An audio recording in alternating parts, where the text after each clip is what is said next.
morning, good afternoon, and good evening. This is Lench Muscal and welcome back again here on our channel. So guys, for today's video is the part 2 of Best Friend.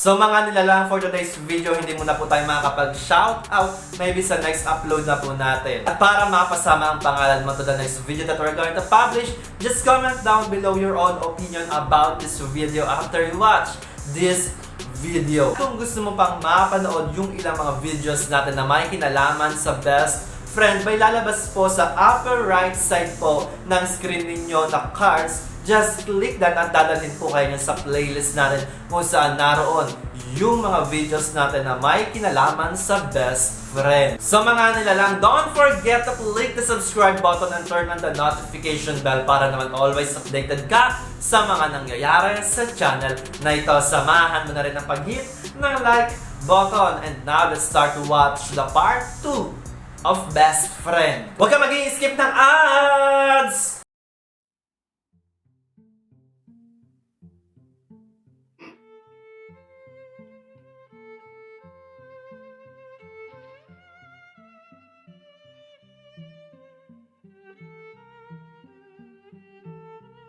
Best Friend Part 2.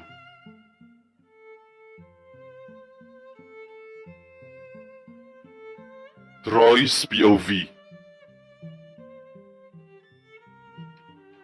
Tumayo naman kaming dalawa ni Jason mula sa pagkakaupo para lumabas na sana sa principal office. Pero palihim ko munang iniwan sa mesa ng principal namin ang inunguya kong chewing gum at saka kami tuluyang lumabas ni Jason mula doon.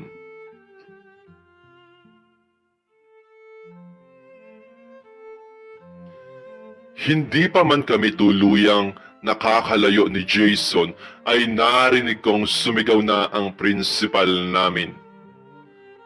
Nang balingan ko naman ng tingin ang principal namin, ay nakita ko namang tila ay nanlalagkit sa kamay nito ang chewing gum at saka ako mabilis na tumakbo palabas ng opisina nito habang tumatawa nga ako.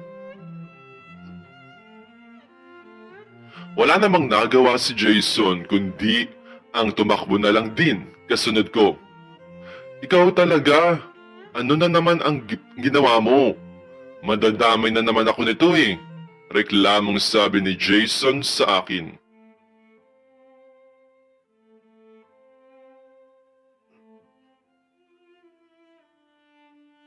Ayos lang yun. Hayaan mo na yun. Mabuti ngayon sa kanya. Kala mo naman kung sinong principal ko makapagsalita. Iling ko kay Jason. Nagtawanan naman kami nito sa malakas na paraan. Habang nagtatawanan nga kami ni Jason, ay bigla naman naming nakasalubong ang babaeng si Camila. Dahilan para saglit akong matigilan.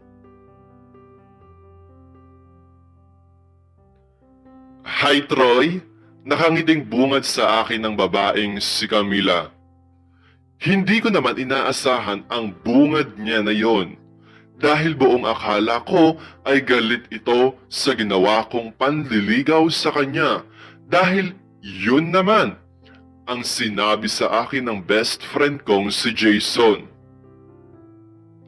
Pero sa paraan ng pananalita ni Camila habang kasalukuyan namin itong kaharap, ay halos lumawak ang paraan ng pagngiti nito.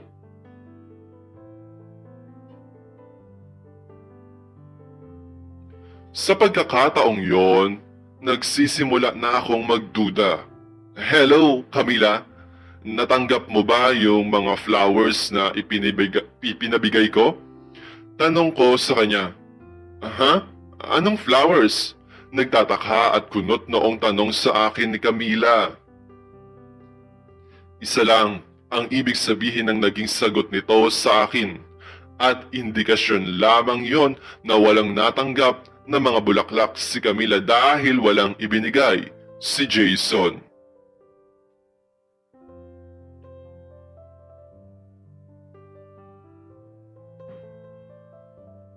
Kung gayon, hindi naman pala totoong binastard ako nito. Sige, next time na lang kung hindi mo natanggap ang mga bulaklak.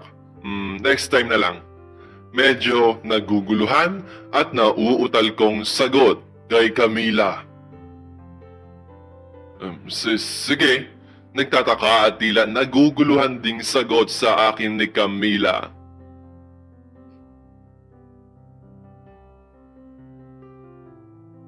Jason?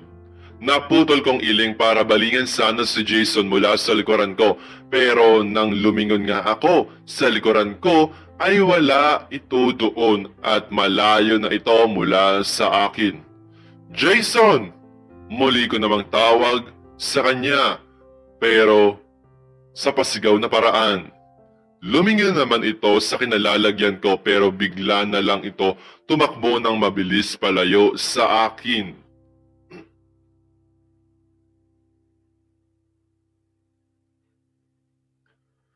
At dahil nga hindi na kami magkaklase nitong si Jason, hindi ko na siya nakita pa sa buong campus. Lumipas ang mahabang oras para sa araw na yon. Pagdating ko sa bahay ay agad akong dumiretso sa bahay nila at ganito ang naging sitwasyon namin.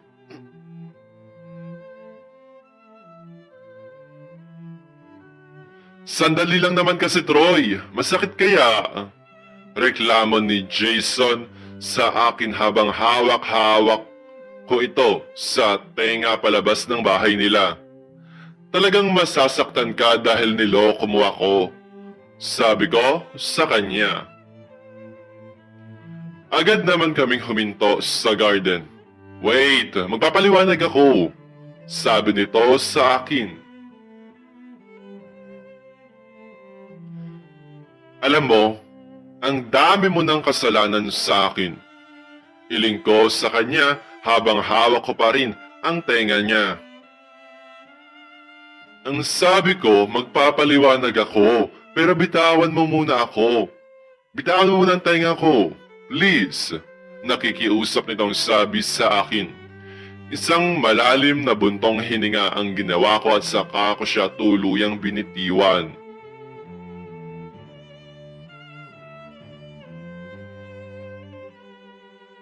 Now, answer me. Bakit hindi mo ibinigay ang mga flowers? Tanong ko kay Jason. Ito na, magpapaliwanag na.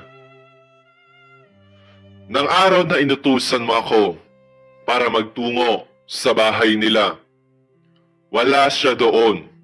Kaya naman hindi kami nagkausap. At mas pinili kong ilagay na lang sa kwarto ko ang mga bulaklak na pinaghirapan natin pitasin sa bakuran ni Mrs. Cara. Nang walang paalam. Kesa naman malanta at mabulok lang, paliwanag sa akin ni Jason.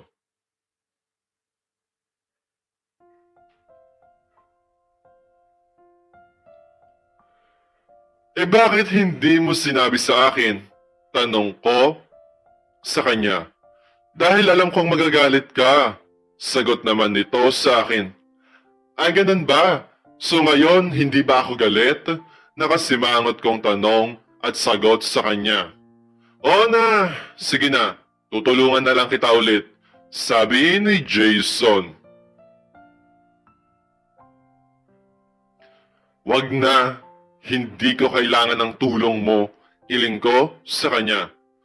Akmang tatalikuran ko na sana siya nang muli siyang magsalita. Wait lang naman kasi, huwag ka nang magalit. Sabi ni Jason sa nakikiusap na paraan. Akala mo siguro hindi ko alam no? Kaya wala kang nililigawan na babae dahil ibang gusto mo. Sabi ko sa kanya.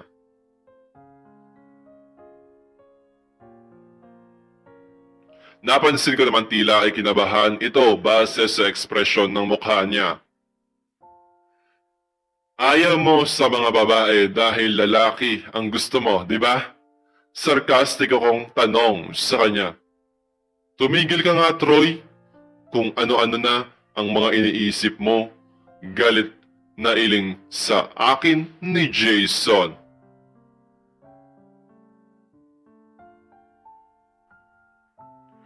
Huwag kang mag-alala, may gwapo akong kaklase.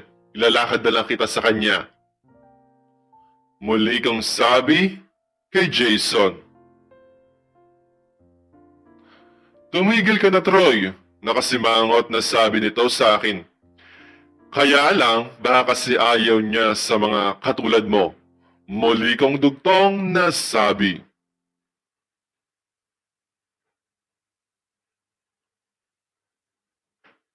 Huwag mo nga akong pagdudahan, Troy. Bakit ikaw? Ano bang tingin mo sa sarili mo? Kung talagang tunay kang lalaki, bakit hindi mo harap-harapang ligawan si Camila? Bakit hindi mo ligawan ng personal? Bakit kailangan mo bang ipakisuyo sa akin dahil naduduwag ka? Tama ba? Sunod-sunod na tanong sa akin ni Jason.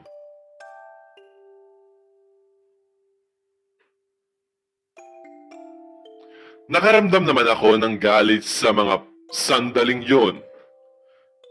Papatulan na kita, Jason. Galit kong sabi sa kanya. Eh di patulan mo. Hamon na sabi sa akin ni Jason. Pinilit ko namang pakalmahin ang sarili ko sa mga sandaling yon.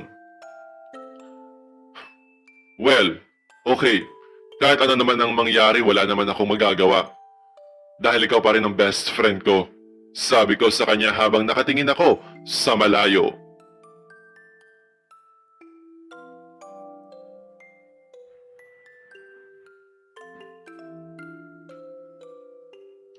Dahil wala naman gustong makipagkaibigan sa'yo, kaya lang ako nagtsatsaga sa'yo.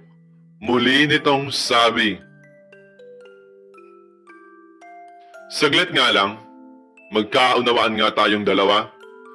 Ganito na lang ba tayo o tutulungan mo ako kay Camila? Seryoso kong tanong kay Jason.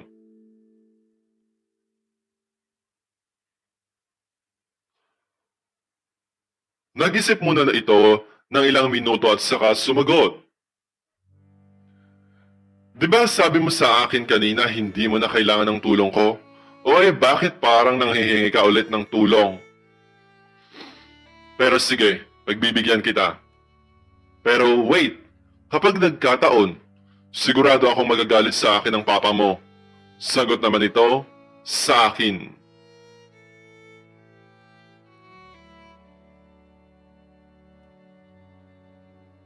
Hindi naman nila malalaman, no? At saka, wala naman silang magagawa kung saan ako magiging masaya. Sabi ko, sa best friend kong si Jason. Troy, talaga bang gusto mo si Camila? Tanong nito sa akin habang nakapamaywang ang magkabilang kamay nito.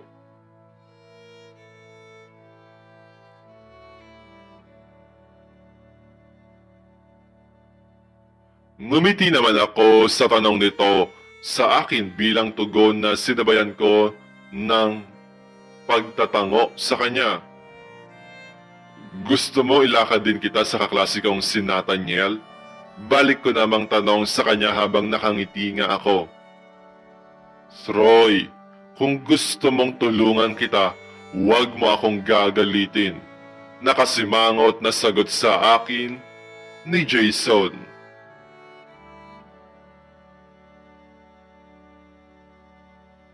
Kasi naman, malay ko ba sa totoong pagkatao mo? Ang tingin ko nga sa'yo ay ganun eh. Sabi ko sa kanya. Bakit mo naman nasabi yan? Muling tanong naman sa akin ni Jason. Kasi naman, magmula pa man noon, madalas kitang makita na puro babae ang mga nakakasama mo. Puro babae din ang nagiging mga kaibigan mo. Maliban nga lang sa akin. Sagot ko naman sa kanya. Wala namang nagawa si Jason kundi ang ngumiti na lamang.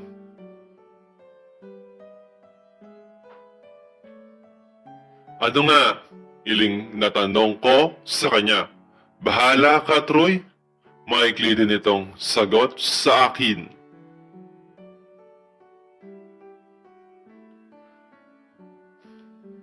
At katulad ng napagkasunduan namin, ay niligawan ko nga si Camila sa tulong na rin nitong kaibigan ko.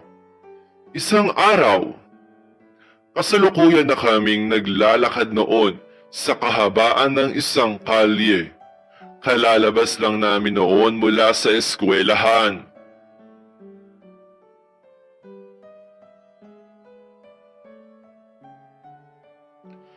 Habang naglalakad nga kami ni Jason ay bigla itong nagsalita. May problema tayo. Nanliligaw din pala kay Camila si Oscar. Sabi ni Jason. Sinong Oscar? Tanong ko kay Jason. Si Oscar yung member ng isang grupo. Mula sa kabilang silid. Mahirap kalaban yun at baka tayo pa ang mapahamak. Sagot sa akin ni Jason. So, ano naman? Hindi naman ako natatakot sa kanya. Sagot ko kay Jason. Huwag kang ang makulit, Troy. Iling nito at saka tila ay nag-isip. Ito sandali. Maya-maya pa ay muli naman itong nagsalita ulit. Pero alam mo, siguro naman ay pwede natin kausapin. Sa maayos na paraan si Oscar, muling sabi ni Jason.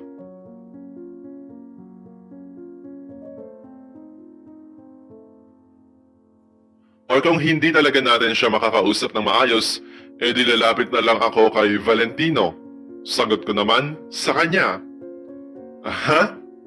Si Valentino na member ng kabilang grupo? Tanong sa akin ni Jason habang nakaarko ang dalawang kilay nito. Yes! Maikli kong sagot rito habang tumatango-tango naman ako.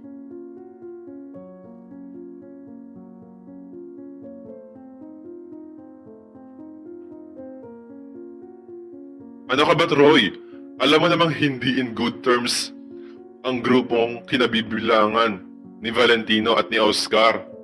Kung itutuloy mo yan, o kung itutuloy mo yung plano mo, siguradong magpapang-abot na naman ang mga yon. At iyak na gulo na ang magiging resulta nun. Paalalang sabi sa akin ni Jason.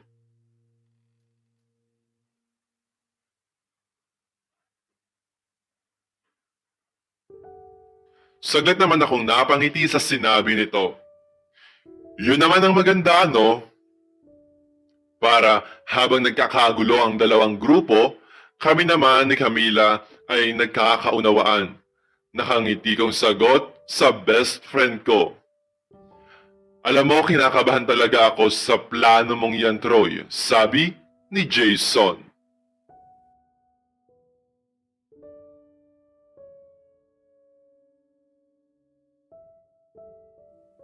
Bakit ka naman kakabahan? Wala ka bang tiwala sa akin? Tanong ko sa kanya. Umiling naman ito na sinabayan ng malalim na pagbuntong hininga at saka muling nagsalita.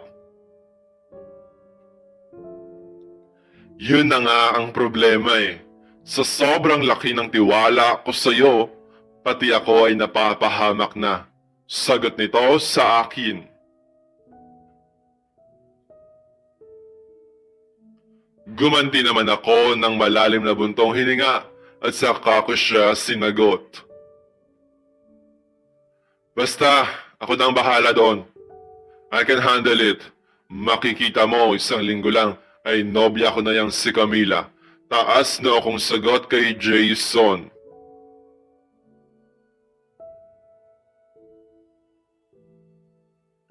Lumipas pa ang mga araw.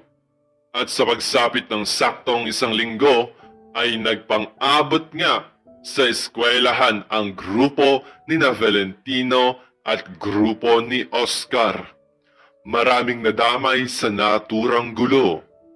May mga miyembro na nasaktan ng magkabilang grupo. May teacher na nadamay at may inosenteng estudyante na dinampot ng security guard.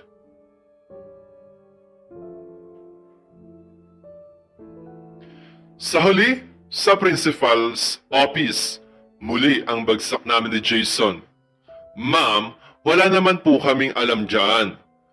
Away po yan ng magkabilang miyembro ng magkabilang grupo. Pangangatwiran kong sabi sa principal.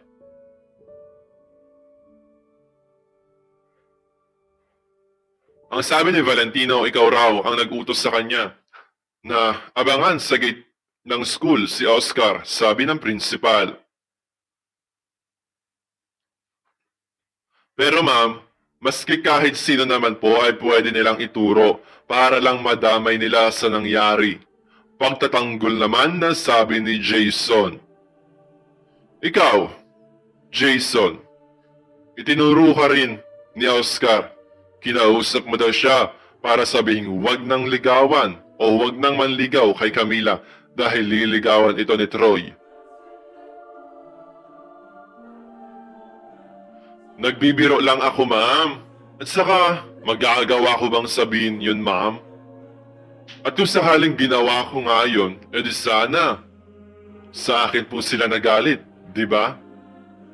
Muling pangangatwiran ni Jason sa principal. Napabuntong hininga naman ang principal at saka muling nagsalita. Sa katunayan ay may handang tumestigo laban sa inyong dalawa. Na kayo talaga ang lahat. O kayo talaga ang may kagagawa ng lahat. Sabi ng principal na siya namang nagpakunot ng noo namin ni Jason.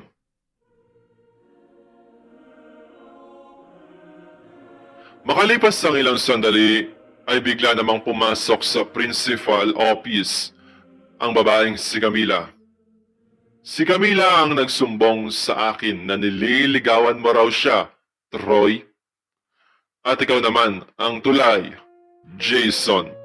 Muling sabi sa amin ng principal.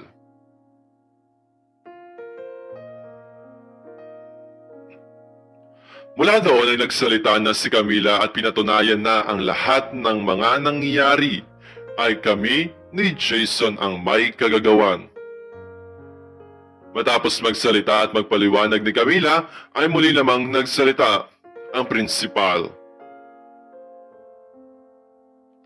I'm very sorry, pero may pinag-usapan na tayong tatlo. Now, pareho na kayong dismiss sa school na to, wika ng principal.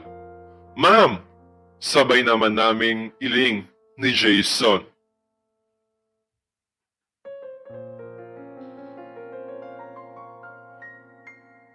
Kinabukasan, nakikiusap ang mga magulang namin ni Jason sa principal. Lahat na ng drama at pangako ay sinabi na ng mga magulang namin para lang tanggapin kami ulit sa paaralan. Paano na ho ang kinabukasan ng mga bata? Nag-iisa lang ang anak ko. Umiiyak na nakikiusap ni Mama sa school principal namin.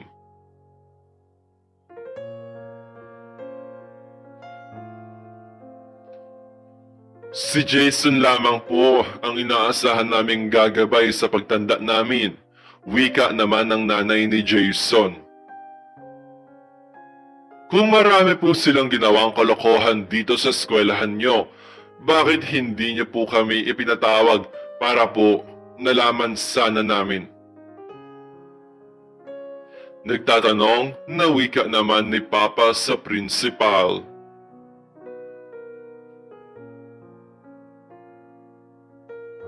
Matagal na ho namin kayong ipinatatawag, pero marami pong dahilan sina Troy at Jason. Ang sabi ho ni Troy ay nasa States daw ang parents niya. Ang kwento naman ho ni Jason ay nakakulong daw ang tatay niya at ang nanay naman niya ay may iba ng asawa. Naaalala ko pa ho noon, minsan nang may nagtungo dito at nagpakilalang guardian daw ho sila ng dalawang ito. Sabi ulit ng prinsipal, sabay turo sa amin ni Jason.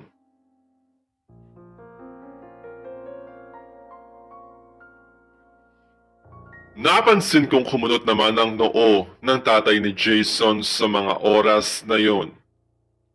Sino? Maikling tanong ng tatay ni Jason sa prinsipal. Sa pagkakaalala ko ay Melody ang pangalan ng babaeng yon. Sagot ng prinsipal. Si Melody ay ang kasambahay ni na Jason.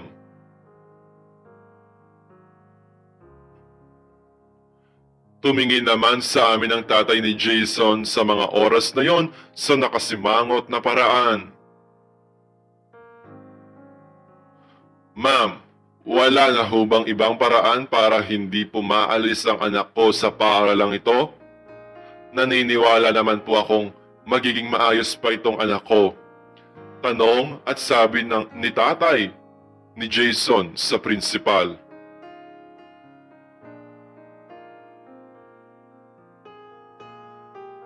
Bakit anak mo lang ang iniisip mo?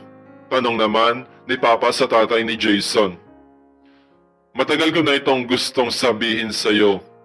Yang anak mong si Troy ang madalas gumawa ng mga kalokohan at nadadamay lang itong si Jason. Sagot ng tatay ni Jason kay Papa.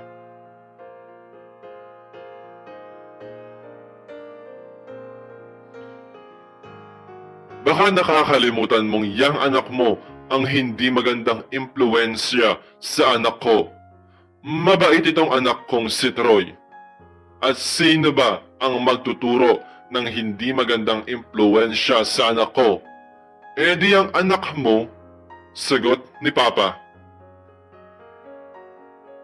Teka nga, ano ba ang ugat ng lahat ng ito? Di ba yung panliligaw ng anak mo doon sa isa nilang kaeskwela? Sagot ng tatay ni Jason kay Papa.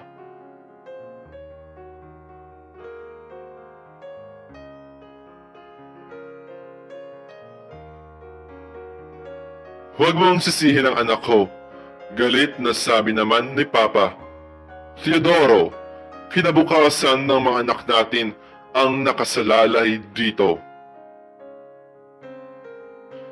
Kinakailangan lumabas ang tunay na may kasalanan sa kanila, sabi ng tatay ni Jason.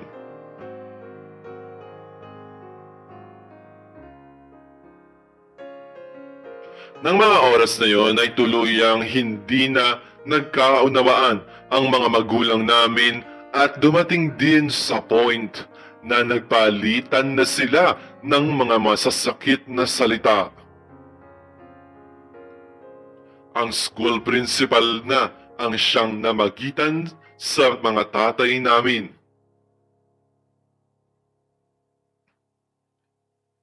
Ang mabuti pa, magkaintindihan na lang tayo. Sige, hindi ko aalisin sa eskwelahang ito si Troy at Jason, pero may kondisyon ako, sabi ng principal. Ano hong kondisyon, ma'am? Tanong naman ng nanay ni Jason. Nakahanda po kaming sumunod sa kondisyon basta makakabuti po sa kalagayan ng anak ko. Sagot naman ni Papa sa prinsipal.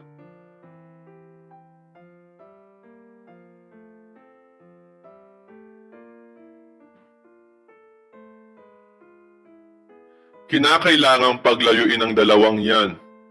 Bantayan niyo ho sila at huwag na huwag niyo nang pagsasamahin pa dahil sa oras na may gawin pa silang hindi maganda sa eskwelahang ito, hinding-hindi na talaga sila makakagraduate ng high school, sabi naman ng principal.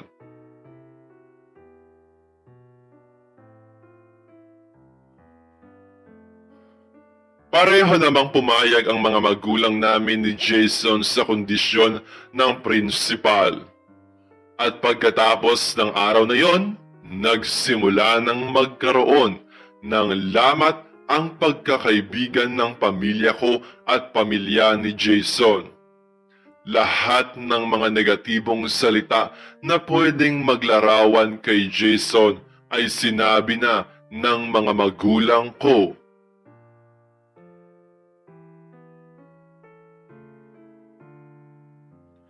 At tuluyan kaming makauwi. Sa bahay ay panay pa rin ang sermon sa akin ng mga magulang ko. Hindi magandang impluensya si Jason sa'yo kaya magmula ngayon, iiwasan mo na siya. Alalahanin mo naman ang kinabukasan at kapakanan mo. Sermon sa akin ni Papa.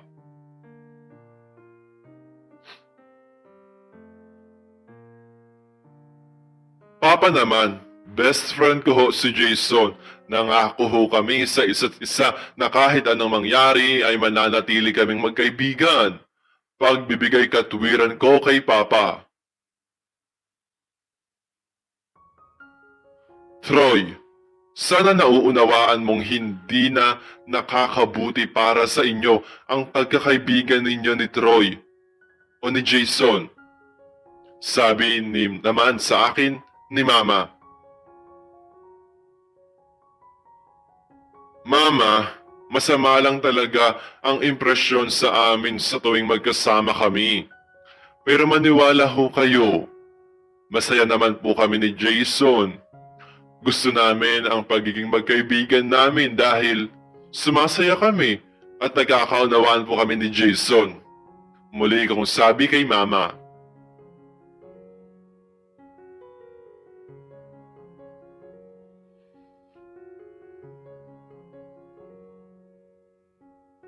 Troy, wag mo nang ipilit pa ang gusto mo.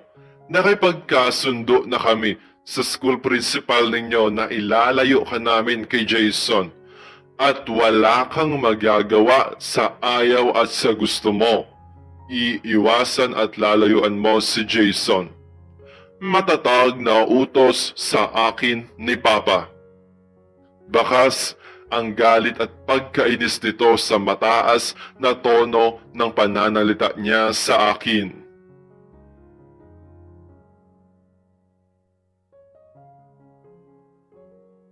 Sa kabila ng lahat, wala akong nagawa kundi ang marahan na pagtango na lamang bilang pagsang-ayon ang nagawa ko. Wala akong magagawa sa kagustuhan ng mga magulang ko. Pero sa isip-isip at sa loob-loob ko, hinding-hindi mangyayari ang sinabi ng mga ito dahil para sa akin, mananatiling best friend ko pa rin si Jason kahit na anong mangyari.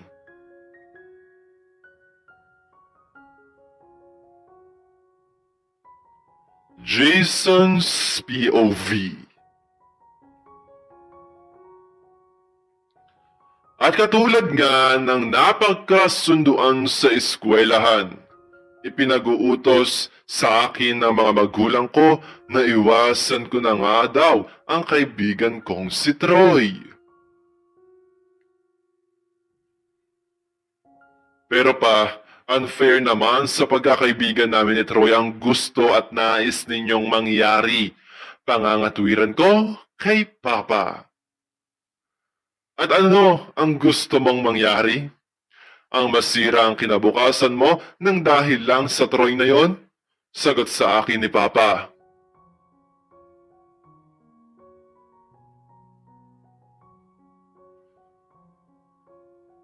Papa, hindi naman lahat ay kasalanan ni Troy. Marami rin akong nagawang kasalanan. At saka, bago namin gawin ang isang bagay, nagkakasundo na ho kami, kaya walang dapat sisihin sa mga nangyari, kundi kaming dalawa. Muli kong pangangatwiran kay Papa.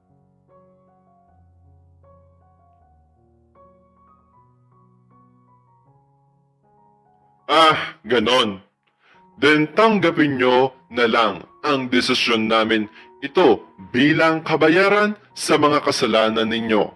Muling sabi sa akin ni Papa. Pero sana naman ho ay hindi maaapektuhan ang pagkakaibigan namin. Sagot ko ulit kay Papa. Bakit hindi? Ang pagkakaibigan nyo nga ang sumira sa tiwala ng mga taong nakapaligid sa inyo eh. Hindi lahat ng pagkakaibigan ay dadalhin ka sa tamang landas, yung iba ipapahamak ka. Dahil sa tuwing magkasama kayo ay gumagawa kayo ng mga kalokohan. Seryoso at galit na paliwanag sa akin ni Papa.